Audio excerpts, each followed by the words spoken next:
তো আজকে আমরা ৩ বন্ধুরা মিলে বেরিয়ে গেছিলাম রথের মেলাতে।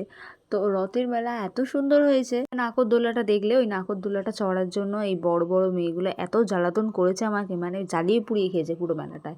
আমি নাগরদোলা চড়তে পারি না, কারণ নাগরদোলা প্রচণ্ড ভয় লাগে। অনেক সুন্দর সুন্দর কানের ছিল, অনেক অনেক রকম সেল বসেছিল, 10 টাকা, 8 টাকা, 20 টাকা, মানে অনেক রকম সেল বসেছিল।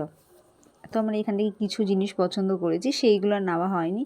এখানে অনেক সুন্দর সুন্দর শাড়ি বিক্রি হচ্ছিল, কুর্তি বিক্রি হচ্ছিল, বাচ্চাদের জামা বিক্রি হচ্ছিল। সেগুলো আমরা কি জিনিস কিনেছি সেই ভিডিওটা আমি তোমাদের সাথে পরে শেয়ার করবো, নাহলে ভিডিওটা অনেকটাই বড় হয়ে যাবে সেই কারণে। তো আমরা এখানে এটা সব কিছু দেখছি, কিন্তু ওর পছন্দই হচ্ছে না, আর আমাদেরকে সারা মেলা পুরো ঘুরিয়েছে।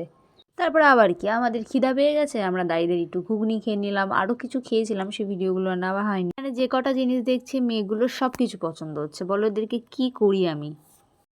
আমাদের গলাটা শুকিয়ে গেছে, তাই জন্য আমরা ক্যাম্পাকে গলাটাকে ঠিকঠাক করে তারপর আমরা বাড়ির দিকে রওনা দিয়েছি। তো আজকের মতো টাটা, নেক্সট ভিডিওতে তোমাদের সাথে আমরা কি কি কিনলাম সেই ভিডিওটা তোমাদের সাথে দেখাবো। তো আজকের মতো বাই বাই।